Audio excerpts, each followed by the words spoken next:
Hi everybody, welcome back to my LinkedIn Live. I'm Jasmine Navarro, certified wellbeing expert, working with educational institutions and companies, helping them with their family wellbeing challenges.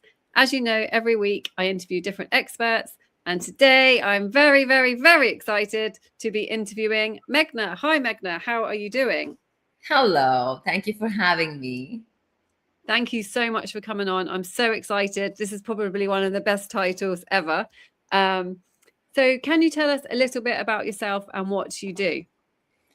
So, I like to call myself a pattern breaking expert for high achievers, which Oh, means wow. I work across a lot of different areas. And, the patterns can be money, potential, relationships, habits. But I'm deeply passionate about one specific area, and that is working with people who have everything but love. And that's why the title.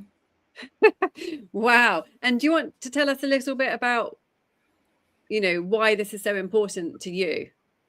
I'll tell you, yeah. So there's two reasons for it. One is I've been through it. My story is such that I was in the advertising world, corporate, corner office. I achieved a lot before I turned 30. I was also married. One thing Wow. went up, one thing went down. And I could clearly see how me being a high achieving woman was impacting how I showed up in the relationship. So that was one. The second thing was while I was doing this, I had the opportunity to work with some big actors, okay? People that I Did looked you? up. Yes. And I'm talking about Bollywood and stuff. So, and when I was working with them, I saw one particular actress that I really looked up to cry and crumble down when she was at her shoot. And that moment, I think something changed in me. And I was like, wow. So she doesn't have everything going for her. Like, I looked up to her. I felt like, wow, like, this is the perfect life. Everyone wants to live this life. But no. And I felt like that's when I realized that relationships, love, and being a high achieving person, man or woman, there's a huge disconnect in these two areas of their life. And then I spent a lot of time trying to understand why this is such. And now a lot of my clients are high achieving women and men who struggle in this area. And I can tell you a lot more about, why this is happening. Tell us why this is happening, because I know lots of men, women who, they seem to have it all professionally, but in their personal lives, it's just not happening. One of the main reasons, okay, it's layered, it's got a lot of different layers to it, but one of the main reasons is actually the muscle that you need to become a high achieving person is the same muscle that blocks you from finding love. No. It is. Now think about it, right? Like when you are a high achieving person, you love control, you love being independent, you're go, go, go. You like to Yeah. predict outcomes. You like to do all of that because you're a high achieving person. And that also, in my opinion, is a trauma response, becoming this high achieving Yes. person, right? And then when you show up in a relationship with all those characteristics because you can't switch it off when you come home, and that works against you from actually building connection and intimacy and being vulnerable. So it's whatever really makes you successful in that area really depletes you in the area of relationships. That's one. The second reason that I've noticed, especially in women, is I very strongly believe that our life is a reflection of our self-worth and not our net worth, right? So, and Yeah. self-worth is can be very area specific. So you can have extremely high self-worth when it comes to success and money and Yeah. career, and Mm. very low self-worth when it comes to relationships and love. And a perfect example, and this again is something that you'll see with a lot of celebrities, right? For example, Marilyn Monroe, like totally desired by the world, but a string of bad relationships where she was treated so poorly and she put up with it. And then you can look at the Kardashians or whoever you want, like, so that you can have high self-worth in one area and really low self-worth in one area. And Mm. that shows in your partner choices. Absolutely. And even you can have low self-worth in both areas, can't Oh, you? 100%. And that'll be the reflection of your life. So, when I'm Yeah. talking to somebody and I'm like, if you want to see, which area of your life needs, you have low self-worth, and you just need to look at your life. Whichever area is struggling, you know that you have low self-worth in that area. It's I it's mean, quite simple. it's quite simple, isn't it?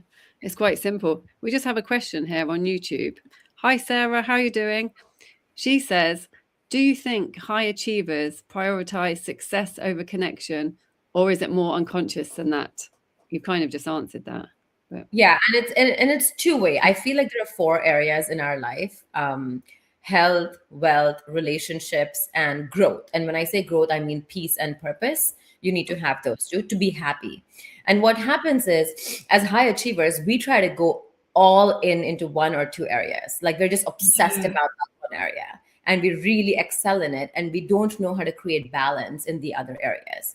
So, I'm a strong believer in you can have it all. You absolutely can have it all if you know two things. One, how to balance, which is important, which we're not taught how to do, because no, you grow up and your worth gets attached to achievement, and you focus on achieving, and then your connection drops down. And the second thing is you have to learn to prioritize the right thing at the right time. oh, that's interesting. So what I'm seeing, especially with men, I mean, let's zoom in on genders now, because it Yes, shows up okay. in genders, right? So when you look at women, I feel like because they are achieving so much at work and all of that, they have to be in a little bit of their masculine energy, which is chase, go, control, and when they come home, they bring Yes, that energy.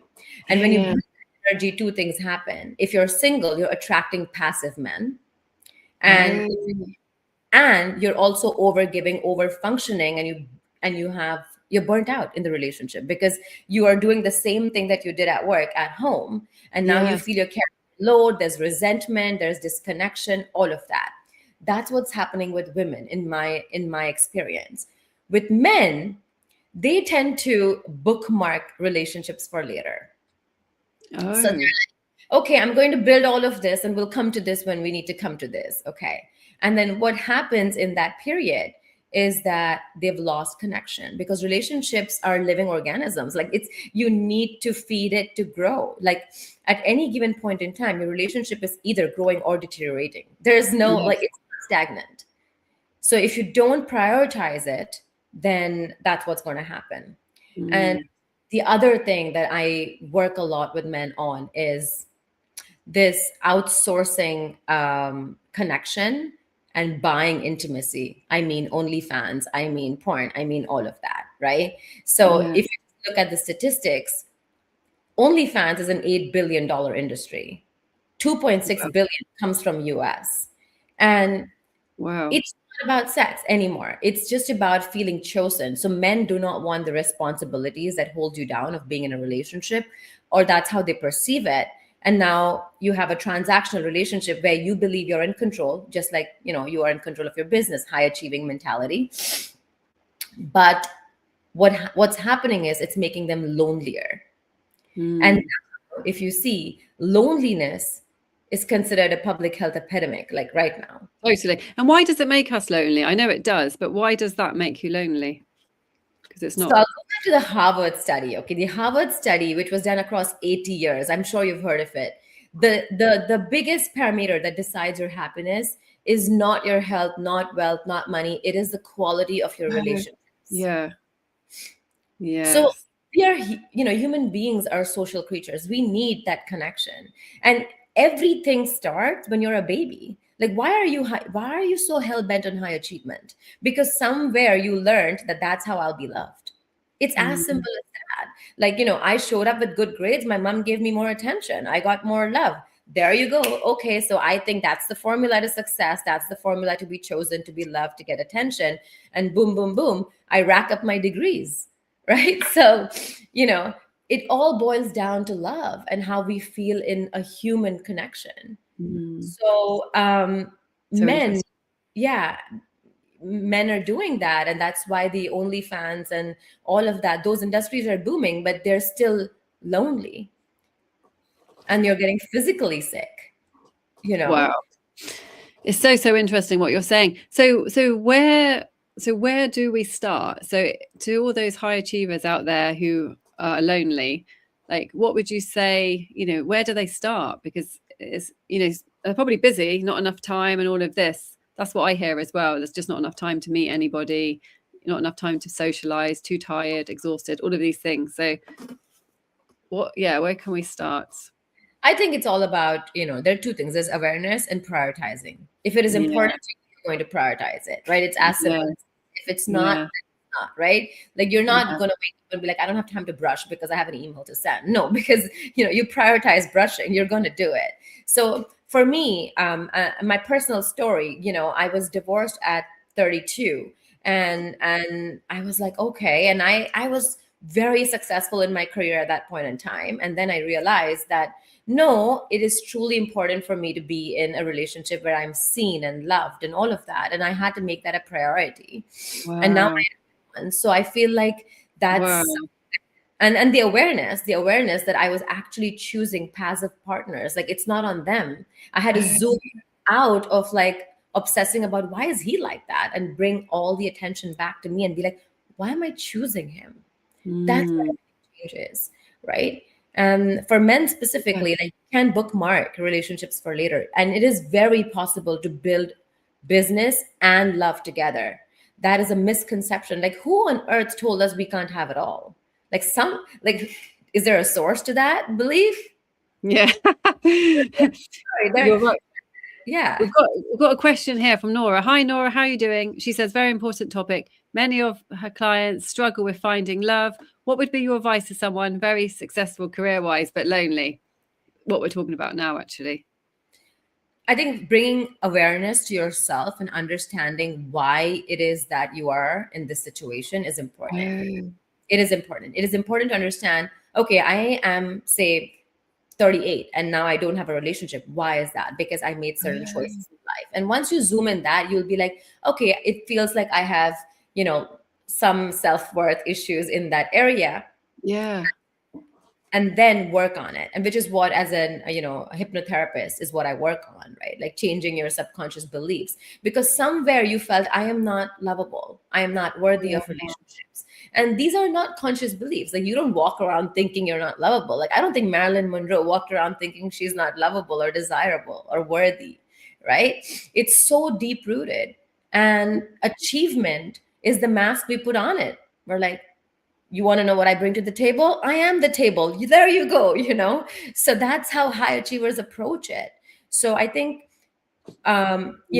first step would be to understand yourself better, figure out where the issues are, and then consciously prioritize this area of your life, because it is important in your overall well-being. No, I love exactly what you're saying, because basically what you're saying is there's not a quick fix, is there really? It's Well, not. there's not. No, No. and it's about digging deep, because like you said, it's probably going to be our, I mean, beliefs that we have subconsciously, Yes. not that we're even aware of.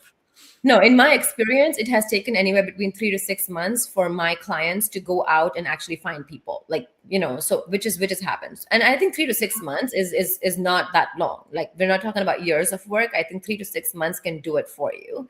Yes. But it's important to prioritize that area of your life for sure.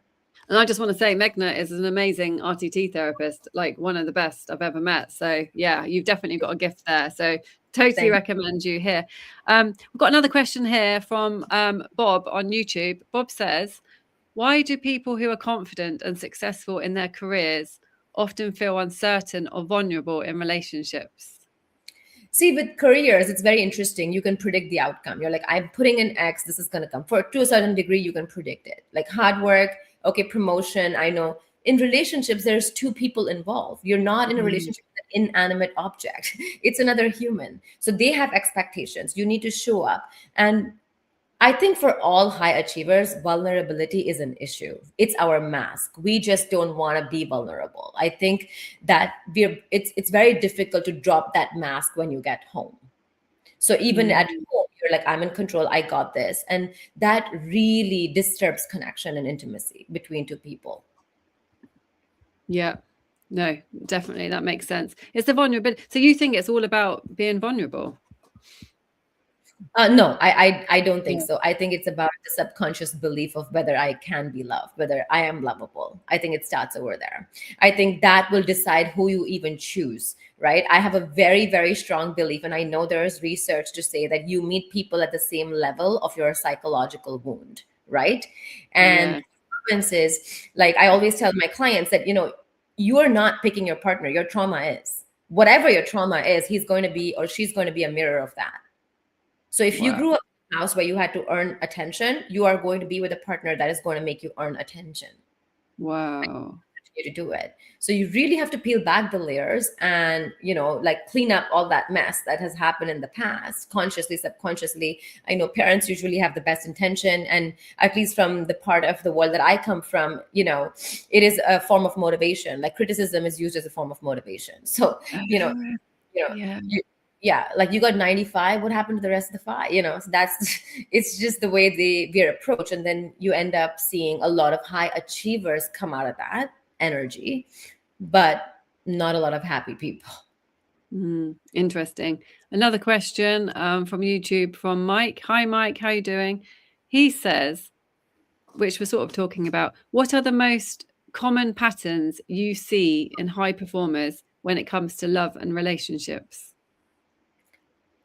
Like I said, I think there's two. With women, I see that they have a lot of low self-worth in that area. Like they Yeah. are supremely successful, but when it comes to men, they're accepting breadcrumbs, they're choosing passive people. And what ends up happening is they are overperforming at work and overperforming at home. And that leads to resentment and eventually a breakdown of the relationship. So what needs to happen in that case is actually work on your self-worth. So you first make the right choice, and pick the right person for yourself. Or if you're already in a relationship, you're able to manage it better. So Mm. it all goes back to your self-worth and asking for your needs to be met. Because it's so simple. Like when you are a high achiever, you are independent. When you are independent, that subconscious belief is not that I don't need anyone or I can't rely on anyone. Oh, And yeah. are so disruptive to having a fulfilling relationship. Are they? And with How come? yeah, so and with men, it's again like, I feel like you cannot use escapism in relationships. You cannot outsource. You really need to understand that. And I'm not saying all, like that is the only pattern, but that is a significant chunk of the work that I do and that I'm seeing in my clientele as the pattern. Mm. They're using fillers for it. And just to ask, just to say, because you mentioned, you might think, oh, I can't rely on anybody. I can't rely on somebody. I actually think that quite a lot.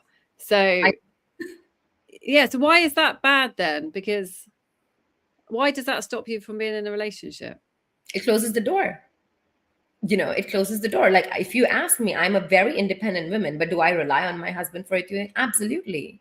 Absolutely. He fills my cup and I fill the cup for my children. So, it's just, it has to be cohesive. But Mm. in the past, I was like, I don't need you. So when I have that approach, I'm operating in my masculine energy. I have closed doors to receiving. I am not receiving anything. Yes. But relying on what? Like when you say you rely on your husband, but rely on what? Because we have to do things ourselves. Oh, I'm not talking about tasks, right? I'm not talking Ah, about tasks. I'm okay. talking about like, being vulnerable. I rely on him for support, for love. Like I rely on him. And for Oh. when I was in my uh corporate high achieving, overly chase energy, I couldn't do that.